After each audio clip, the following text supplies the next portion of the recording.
Hello, everyone, and welcome to the Talent Gap Fireside Chat, where we talk about causes of and solutions to the talent gap. I'm your host, Pete Strauss, and joining me today is Daniel Weisky. He's the Director of Security and Compliance at Kaseware. Welcome, Daniel. Yeah, thank you, Pete. I appreciate it. Thanks for being here. Could you give our audience a little background on yourself and your career? Sure. Sure, I'd be happy to. I've worked in security for about 18 years. Most of that was with I did a lot of compliance as a contractor, as well as kind of working with organizations over the time at my time at IT Federal Services. And then have gradually, after COVID, moved into organizations helping them with their compliance and security. And now I'm at Kaseware. So kind of a short and dirty answer there to help give a brief overview of what I've done. So quite a bit over time. So awesome. Well, what do you think when it comes to hiring in the field? Is the talent gap in security real that people talk about, or is it a fiction? And if it is real, what would you say it looks like? Yeah, that's a great question, Pete. I think that the talent gap, there's a couple things that hiring the security that kind of go on. One is there's been this kind of move where people are jumping straight into security with kind of just so it's kind of strange within the background that I came through. So I kind of explain it with hiring what managers are seeing probably is experience within kind of the technical fields, and then into the how much experience do they have working with systems, and then adding security and compliance on top of that. One of the major things that I think is the velocity of change that's happening. So like managers are looking at, do people have experience with AI? Do they have experience with containers? Do they have experience with understanding how these networks and architectures are put together? So compliance, even though it's not kind of, you're not really doing that. If you're evaluating those systems, you should have some idea of how they work.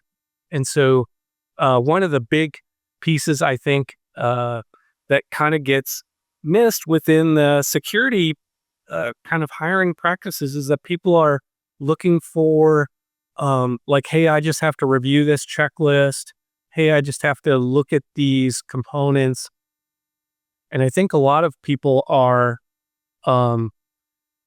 they may have experience in those systems and they may not. But the more kind of technology experience that folks have, if they just haven't dove into security and compliance, they may be either handicapping themselves or putting themselves in a predicament where they may or may not be successful. They can always catch up, but sometimes that's a hard thing to do. But yeah, changes. There's been a lot of changes over the past, I'll say 4 or 5 years with the way that security and compliance has kind of moved forward. So yeah, it seems the rate at which change is occurring is increasing. And it strikes me that then what you're often screening for is not necessarily experience with a specific tech stack, but more somebody who's adaptable to those changes and can stay on top of all the latest advancements. How do you screen for something like that? It's not a situation where you can say, okay, well, they've done this exact same job at a direct competitor. They have 5 years of experience doing this exact thing. If it's going to look different in 6 months, how do you evaluate somebody like that that's adaptable to change, but maybe doesn't have the years of experience that traditionally you would look for? Yeah, so the kind of what I've done as a strategy working at different organizations is looking for people that fit what the business need is, as well as kind of filling that position with a lot of people. Like I'll say all the frameworks are very, they're all open. You can search and find, what's a requirement for FISMA. It's how to implement that and how do you add that into the puzzle pieces. It's So kind of the strategy I've used even in the past is, does this person understand kind of the basic fundamentals? Can they adapt to that change? A lot of uh, it has to deal with training, but also it's a little bit of finding what they're good at and putting them in those positions. So I'll use Kaseware as an example. We had a lot of issues and things around management, senior management. The executive leadership team wanted to focus on incidents and any of those small issues like phishing attacks, and that was very important to them. It is very important to them. So during our hiring process, we ended up filtering out people who were GRC related to help kind of with that governance and risk and compliance, but also had a background in incident response and SOC analysis. So a lot of the GRC things kind of came not only as a primary responsibility, but then it also those other kind of niches that the person I brought to the table was also something that kind of fit within those roles. And so I think a lot of hiring managers, they may be looking for a unicorn that can do everything, but it's also like, well, what role and niche can I fill, as well as kind of providing support to the GRC role. Because I think like you and I've kind of discussed in the past, is GRC is one of those things where less people are being added to groups, and there's not really a big opportunity to hire 10 or 15 or 20 people to help support that governance and risk component of the business. So yeah, I mean, what I would say is the trend is to do more with less, and that manifests in hiring as having one job description that includes many different functions, or in the case of GRC, many different frameworks. One person's managing all of them, versus having one person dedicated to ISO, one person dedicated to SOC 2 or FISMA. So yeah, lots more of that happening. And it's interesting you mentioned GRC and incident response being lumped into the same position. Those are not normally skill sets that go along with each other. I mean, there was one generalist security engineer role that I filled a few years ago at this point that had some elements of both, but it wasn't like, super deep into either one, because they needed a generalist essentially reporting into a director. But yeah, I think in an environment that we're in now, where everybody's running kind of lean and doing more with less, you see a lot more of these responsibilities kind of squished together. And I also think that AI is having a big impact on that too. To your point from earlier, it's no longer enough really to have a human just doing rote tasks, simple tasks, because now automation is able to do that. Machine learning is able to do that. AI is able to do that. So you need higher order thinking, I think, from the employees that you do hire, and they're often spread amongst many different types of responsibilities that 5 years ago they would not have been. So yeah, and it is one of those things where organizations kind of expect more from individuals, like stacking on all of those frameworks. They just go, oh, it's just another framework. It's just it's just controls. You just have more controls, but each framework has its own nuance as well. Like ISO is a little bit, if you stack them in kind of a list of easy to hard, and maybe people will get offended by this, but it's like SOC 2 and then ISO and then FedRAMP, like those kind of frameworks, but they all interact. There's all components like access controls, and incident response is actually in quite a few different frameworks as well, where there has to be a process on like adding those to like your ticketing system and tracking them and doing resolutions. And so it's a little bit where like some of that stuff seems more obtuse, more kind of like in a different angle than what you would think that you would be doing in GRC. But yeah, that doesn't go together, but it kind of does, kind of that same but different. mentality everybody brings. So how do you evaluate somebody that's maybe capable of picking up some of these additional responsibilities, but maybe has not had them yet? Is there a way to kind of sort or look or screen for potential in somebody, do you think?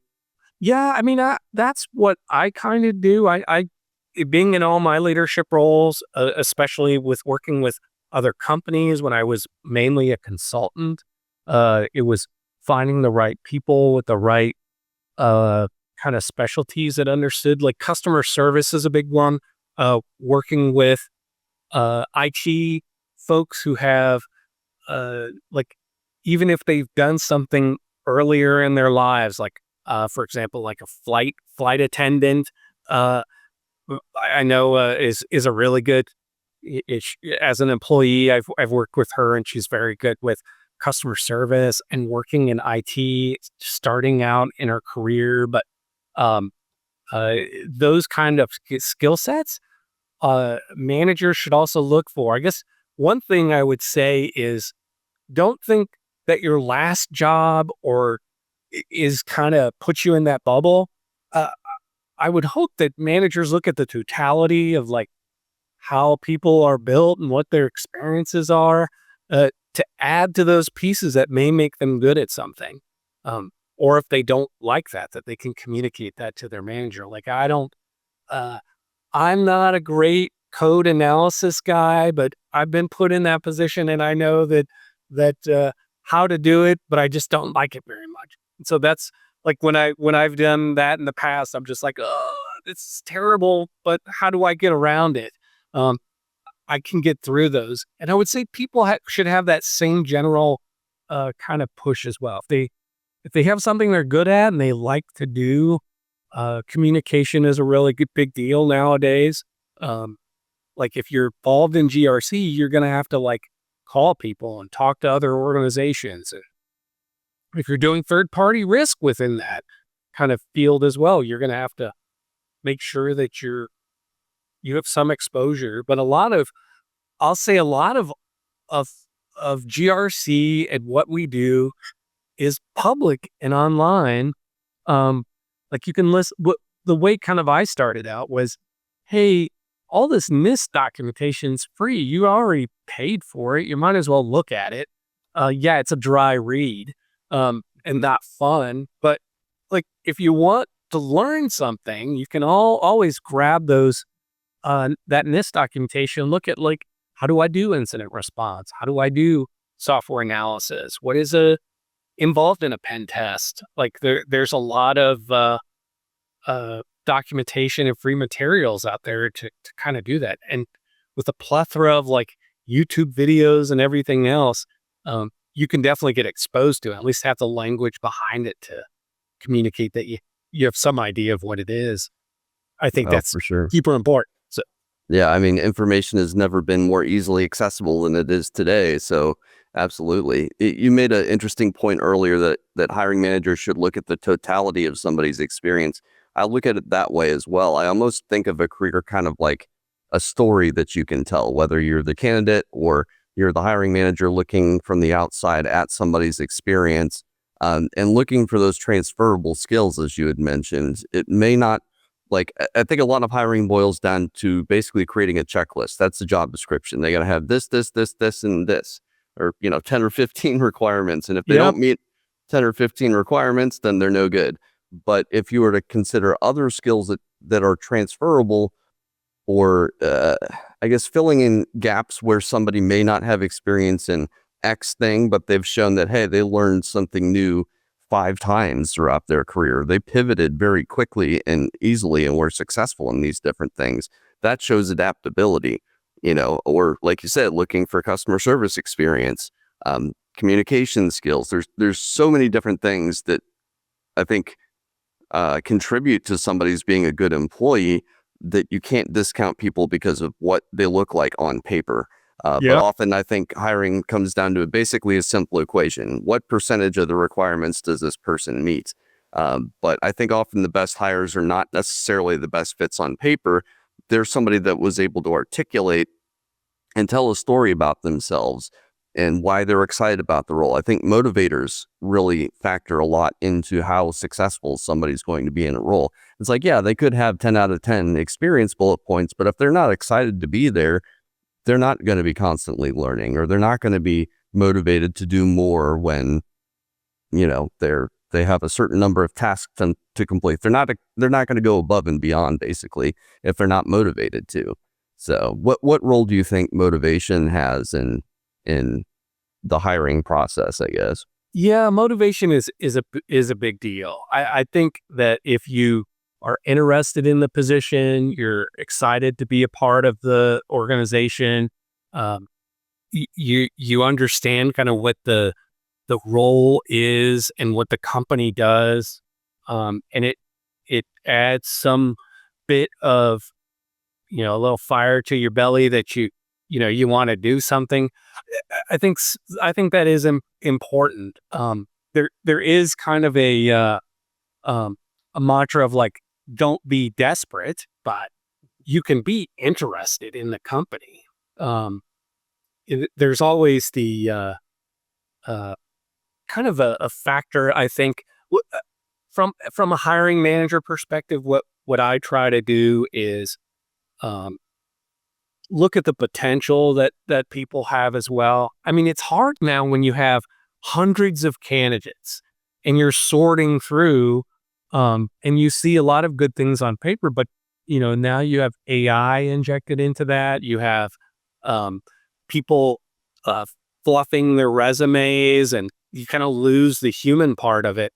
I feel bad that there's so much of that kind of going on, but it is hard for managers to sort through. But when you get to that base, 15, 20 candidates, and then you're kind of sorting through, you're looking for those small pieces that maybe will show that person, and then in a better light. And then when you start talking with them, that does become kind of like, well, I'm down to 5, I'm down to 3.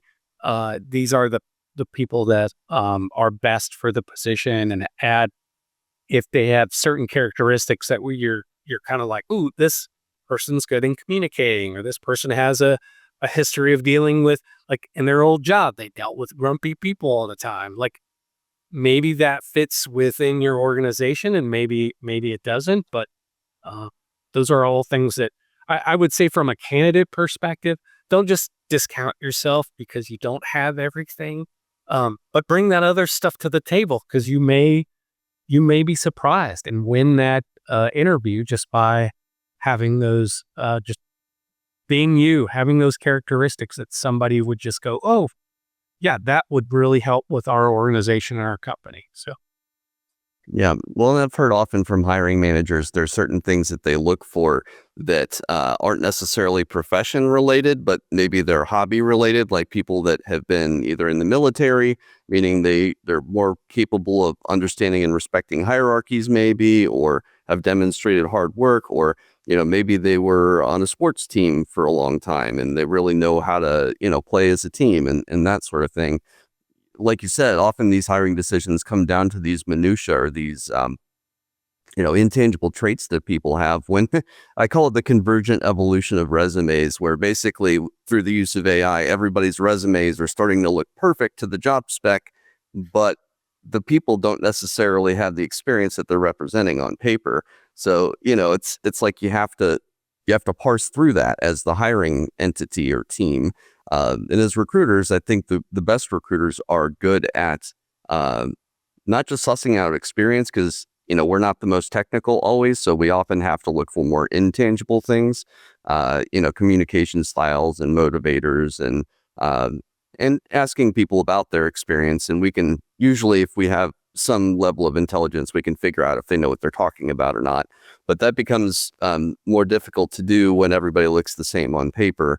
Then you basically have to ask everybody about every single aspect of their experience, which can be kind of weighty. And I find that the better approach, instead of posting a job and getting those 1,000 applicants and then having to wade through a sea of resumes that all look mostly the same, and maybe some of those are nation state threat actors that are just trying to get hired at your company, or they're fake applicants, or it's a staffing firm that has that person on an H-1B visa and you just want to hire citizens or green card holders. I mean, there's so many bad effects of just posting a job and then having to wade through a sea of applicants. Whereas if you're going out and you're searching LinkedIn and finding people whose profiles look real and have connections, and you can see their comments and likes and stuff like that, it's all public record.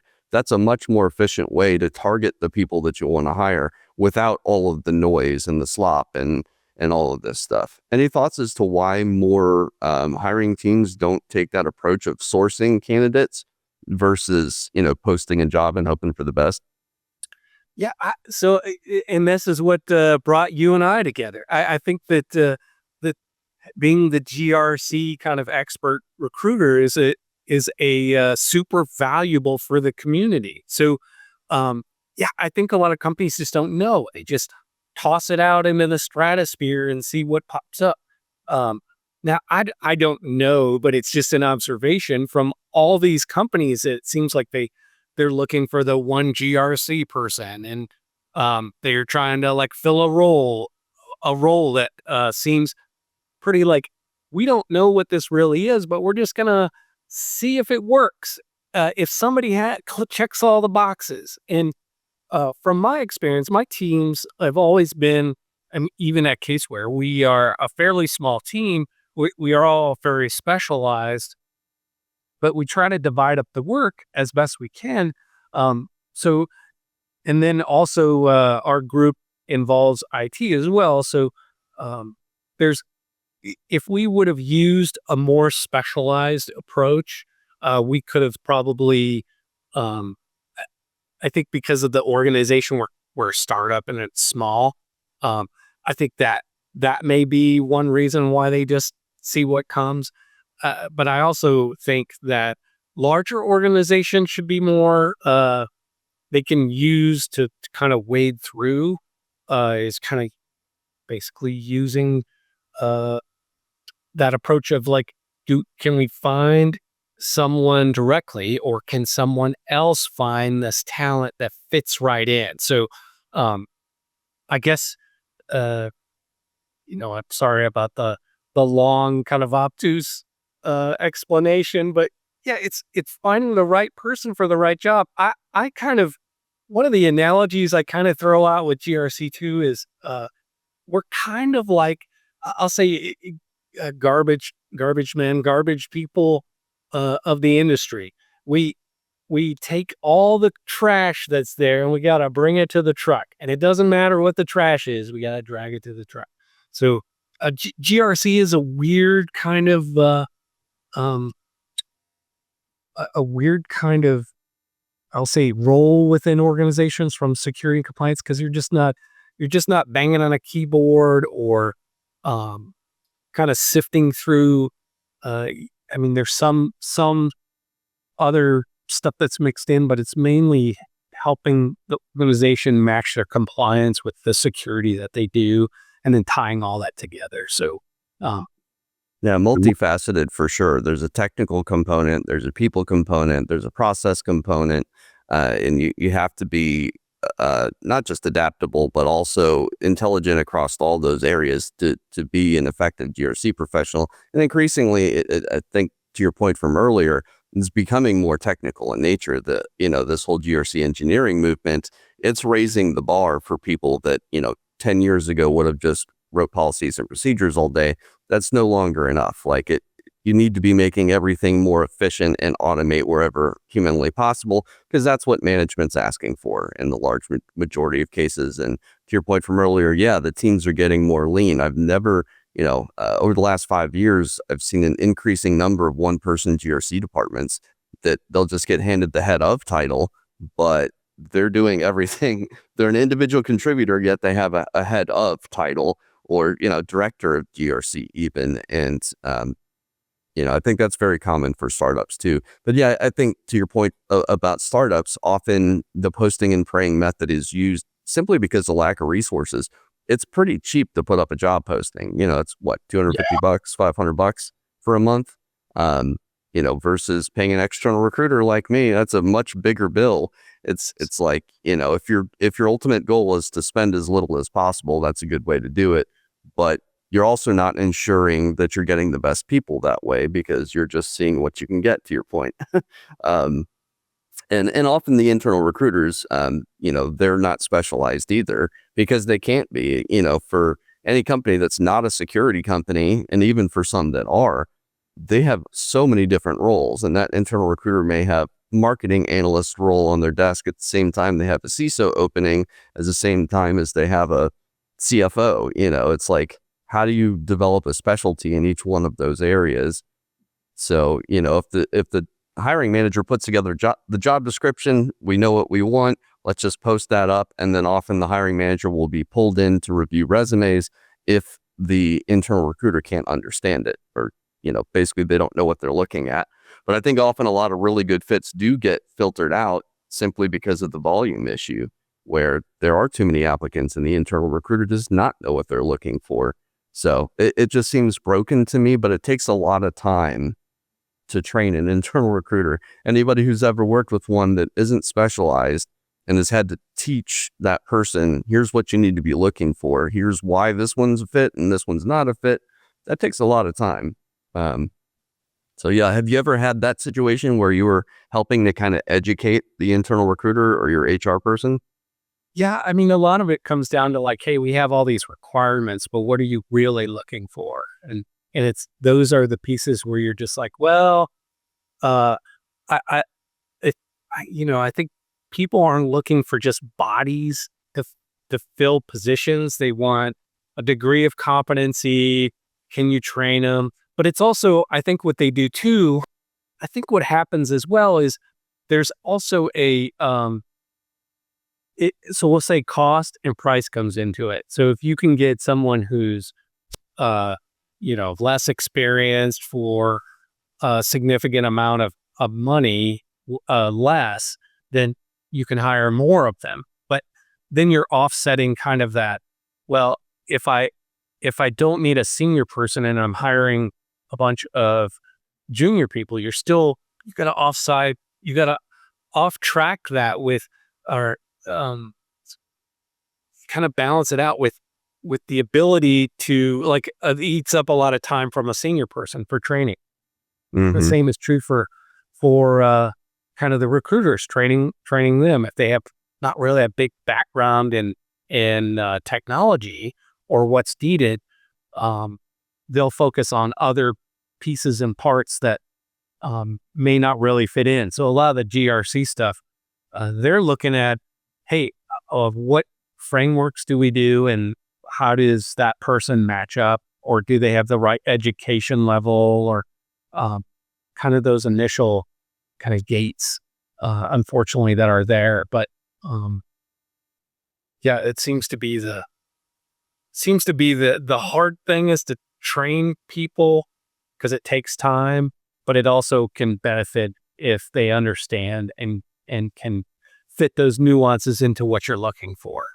Yeah. Well, I mean, it takes a long time to develop a specialty in most cases, especially if there's a lot of terms and acronyms. Like GRC is like one of the most acronym heavy professions, I think, or subdisciplines of security, because, each standard and framework has reporting framework has its own acronym. And then there's multiple variations of each acronym, like SOC 1 and SOC 2, and what's type 1 and type 2. And, various flavors of ISO. There's so many numbers and letters that unless you've been doing it for a long time, you can't possibly know all of these things and understand how the terms relate to each other. Even just understanding the foundations of high trust, for example, that it brings in elements of ISO and PCI. And so maybe if somebody hasn't worked specifically with high trust, but they've worked with HIPAA and ISO and PCI, they could probably easily learn high trust. So, but yeah, I think in such a candidate heavy market, the tendency is to only want to hire somebody that's that exact perfect fit that has done the exact same job at a direct competitor. But, I was just thinking maybe some of these gaps can be shorn up by AI. So, the internal recruiters who don't understand the discipline, maybe they input the job description to a large language model and say, hey, help distill down what I need to be looking for for this job description in simple terms for a non-technical person. Maybe that's the answer. I don't know. Yeah, I think that's happening. I don't like the fact that it removes kind of the human element, because even though, uh, so I've heard this as well, and just recently in some conversations was, even though like a degree, like that seems to be, or certifications, especially in our genre, CISSP used to be kind of like the gold standard, and now people are giving it up. Um, so having that on your resume, if that was uh, an indicator of like knowing security, it's usually a mile wide and an inch deep, is how they explain the CISSP. But like now, I personally don't, that doesn't matter if they have a CISSP. Um, but if they're doing like auditing, kind of probably the CISA works, or they have some certificate program they've done, or SANS. It's another one that's pretty popular, although it's very expensive nowadays. So yeah, I mean, it's hard to know where all of that goes, but I do think AI is going to swallow up a good chunk of even, you know, uh, part of the GRC space as well, like policies. Just writing a policy is something that those large language models do a pretty good job of. Um, Mm-hmm. it's just Well, the detail part of it is what it's hard to do. yeah. Well, and I was thinking too, one other gap that the large language models don't necessarily have is that they can't address biases as well as humans can either. Yeah, And it's true. I certainly, as an external recruiter, having worked with many hiring managers over the years, each one has their own set of biases, and a good emotionally intelligent recruiter can figure out what those are pretty quickly, whereas the LLM probably can't. And to quickly parse that and to then modify their search parameters, or how they're screening candidates, or what resumes they're looking through, like looking for a pattern of short job tenures, for instance. That's one of the most common ones that spooks the hiring managers. Yeah. But also understanding, hey, it's a different situation if somebody had contracts that went to full term for 6 or 12 months versus somebody who just quits their permanent job every 6 months. So, yeah, I think there still needs to be a human in the loop, both on the hiring manager side as well as the recruiter side. But increasingly, there are more and more tools that can do first round interview screens. And, the first time I've heard of a system actually auto rejecting people based on relevancy score and giving them an email that says, hey, you weren't selected for an interview for these reasons. It's called Covenant HR and their Scout functionality, which is pretty cool and interesting. But I think the populace is probably split down the middle, whether that's a good thing or not. What's your take on that? Yeah, I guess talking to a robot would seem kind of hard.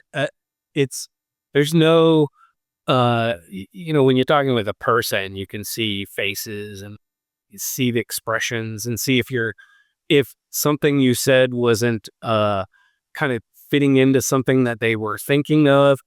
And with that kind of the AI, there's no reaction. There's no, uh, I guess, yeah, you're not being led on, but it's kind of like a one-way conversation. You're just spitting it out into a recording. So Yeah. I don't know. I find it a little bit hard on my side, but that's just that would be my interpretation of it. So Yeah, well, I view it kind of like customer service too. Like, I'd much prefer to speak to a representative. I'm always hitting zero or saying representative into the phone versus, going through the automated system.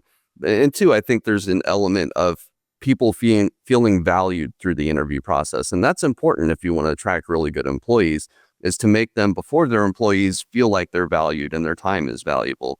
And talking to a robot is a good way to turn a lot of people off if they think, this company doesn't value me enough to even have a person speak to me and spend 15 minutes doing an initial recruiter screen. Like, that's not a lot of time. I can do, 8, 10 of those a day easily yeah, when I'm super busy. So I don't know. Yeah, I think there's always room for progression and improvement with these systems. But I think most modern hiring problems boil down to process and people and not the technology itself. I think technology is a tool, you know?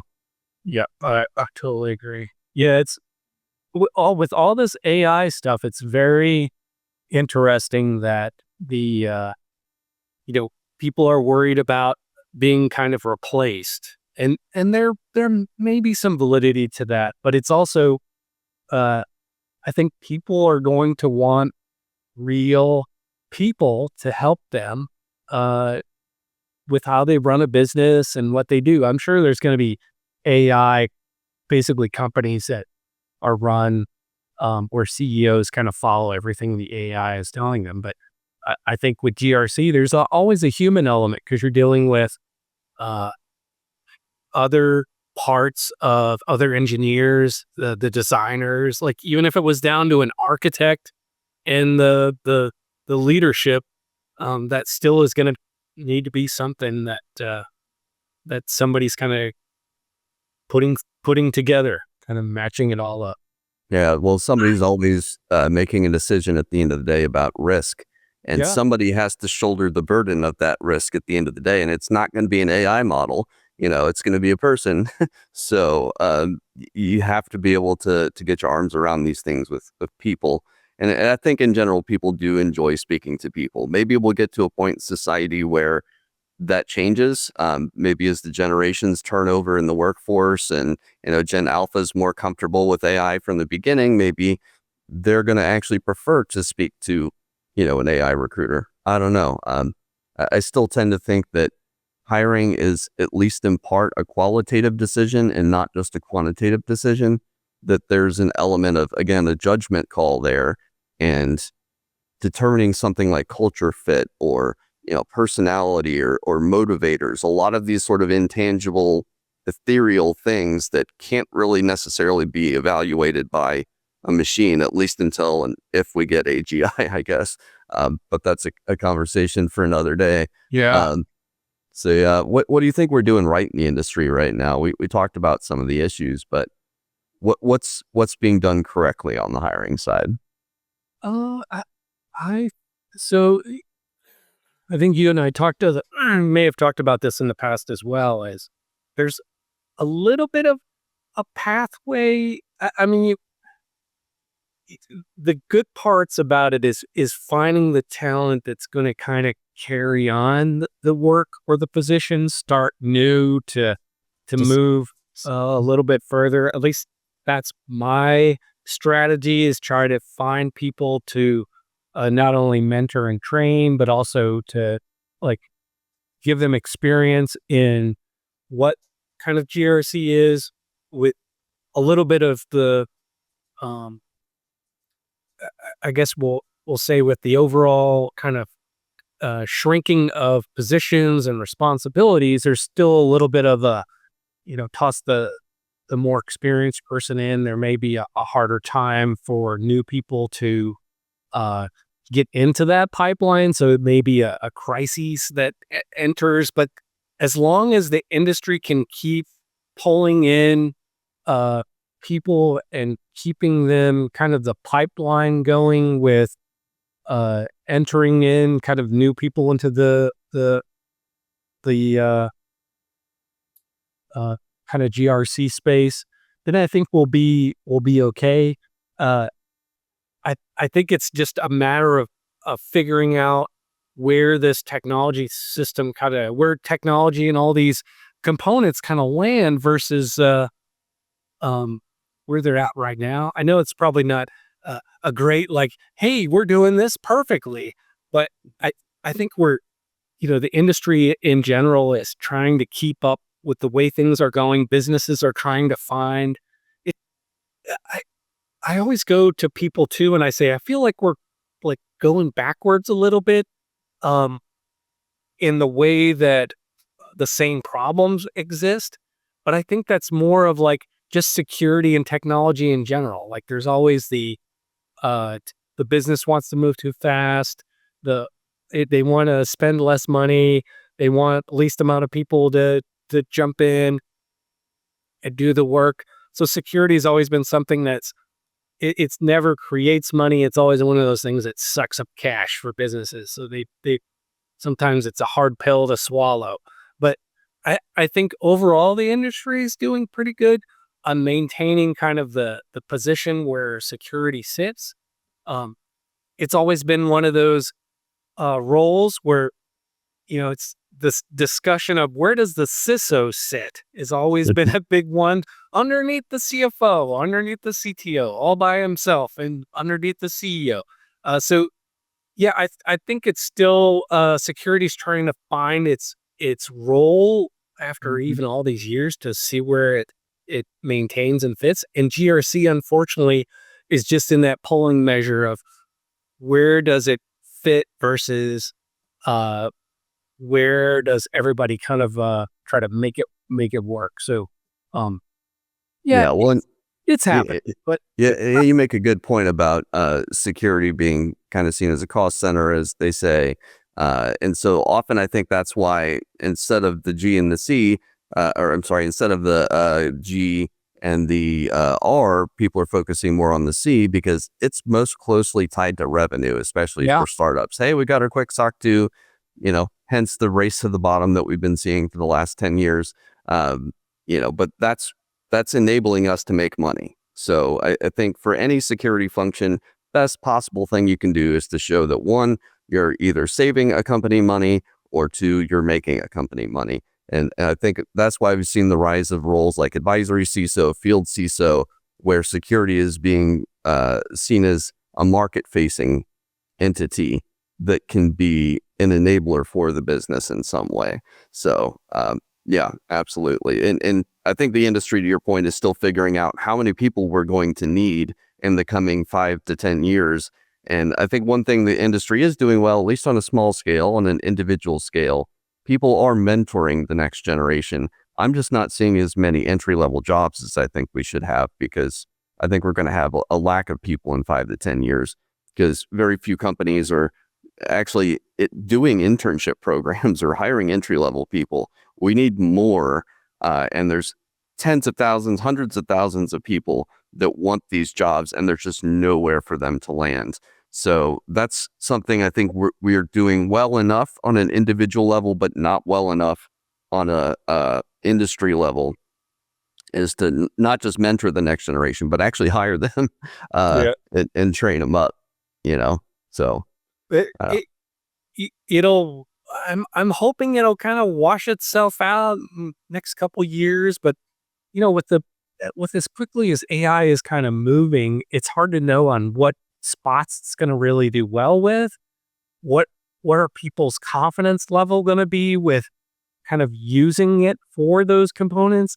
Because people say there's a lot of folks who will say GRC is going to get swallowed up by AI, and maybe parts of it will, but you're still going to need, depending on how well I guess it develops or grows, what it's going to be able to do overall. So, policies and all the documentation is probably easy peasy, but everything else, integrations and maybe there'll be other AIs to do it, but I don't know. The imagination is, you could go anywhere, it seems like. Yeah, the way I see it is you're going to have at least one person managing GRC on the internal side, client side, corporation side, and then you're going to have at least one person on the attestation or external audit assessment side. That's the bare minimum.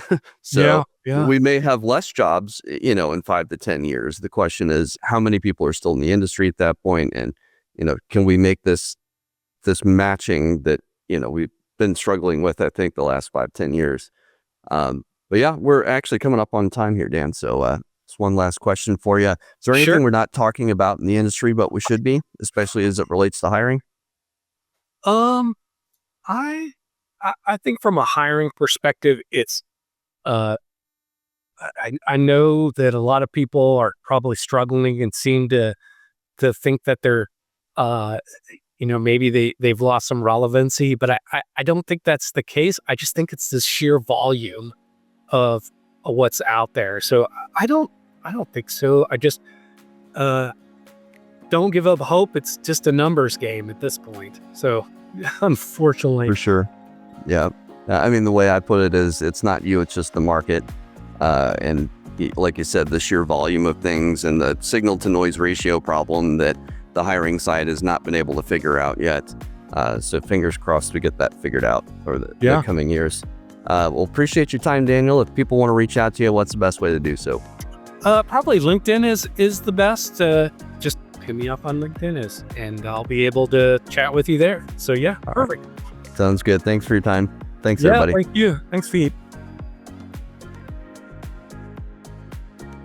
Hello, everyone, and thanks for tuning in to this episode of the Talent Gap Fireside Chat. Don't forget to follow our page on LinkedIn and like and subscribe on Spotify and YouTube. Hit that notification bell to be notified when we drop a new episode. New episodes air every Friday at 4 p.m. Eastern.